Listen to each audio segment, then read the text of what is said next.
Dictation गति 80 शब्द प्रति मिनट स्टार्ट।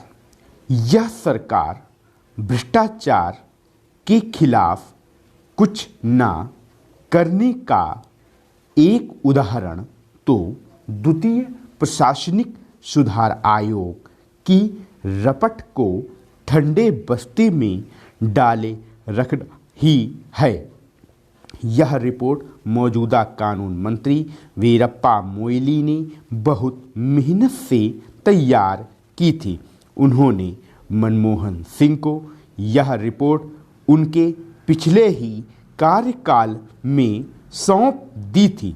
उन्होंने उसे अमल में लाने के लिए क्या किया, उसका अध्ययन करने के लिए मंत्रियों को एक समूह गठित कर दिया।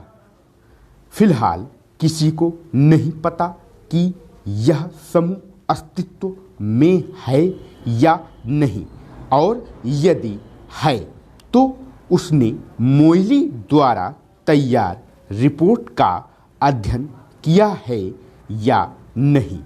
दरअसल मनमोहन सरकार को हर मामले में समिति या मंत्री समूह गठित करने में महारत हासिल है।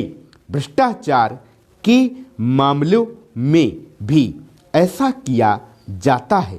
प्रधानमंत्री चाहते तो राष्ट्रमंडल खेलों की तैयारियों में बेहिसाब घपले घोटाले सामने आते ही सुरेश कलमाड़ी को बर्खास्त कर सकते थे, लेकिन उन्होंने क्या किया, एक समिति गठित कर दी और घोटाले होने दिए। जब सोनिया भ्रष्टाचार के खिलाफ 5 सूत्रीय उपाय सुझाए तो प्रधानमंत्री ने क्या किया, उन्होंने हमेशा की तरह सबसे पहले एक समिति गठित कर दी। संयुक्त राष्ट्र की भ्रष्टाचार विरोधी संधि को कैसे लागू किया जाए, इसके लिए उन्होंने क्या किया, फिर एक मंत्री समूह गठित कर दिया। काले धन के मामले में उच्चतम न्यायालय की तमाम डांट फटकार के बाद केंद्र सरकार ने क्या किया, उसने हमेशा की तरह एक समिति का गठन कर दिया। काले धन पर सरकार ने भले ही एक समिति गठित कर दी हो, लेकिन वह काले धन के कारोबारियों के लिए विशेष जांच दल का गठन करने के लिए तैयार नहीं। उच्चतम न्यायालय जब भी विशेष जांच दल के गठन की जरूरत जताता है, केंद्र सरकार उससे इनकार करती है।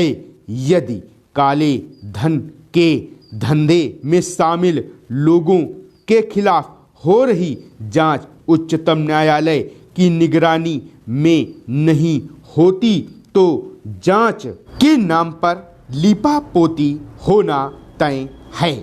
इसके बारे में कोई भी सुनिश्चित हो सकता है। हसन अली के खिलाफ कुछ भी होने वाला नहीं है, क्योंकि खुद उच्चतम न्यायालय यह महसूस कर रहा है कि सरकार उसके खिलाफ जांच करने के बजाय सो रही है।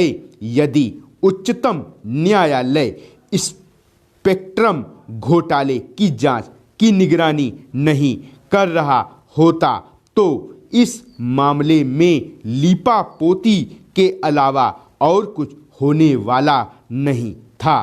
किसी को भी इससे संतुष्ट नहीं होना चाहिए कि खुद प्रधानमंत्री यह कह रहे हैं कि संसद के मानसून सत्र में लोकपाल विधेयक पेश कर दिया जाएगा, क्योंकि बात तब बनेगी जब यह विधेयक पारित हो और कानून का रूप ले।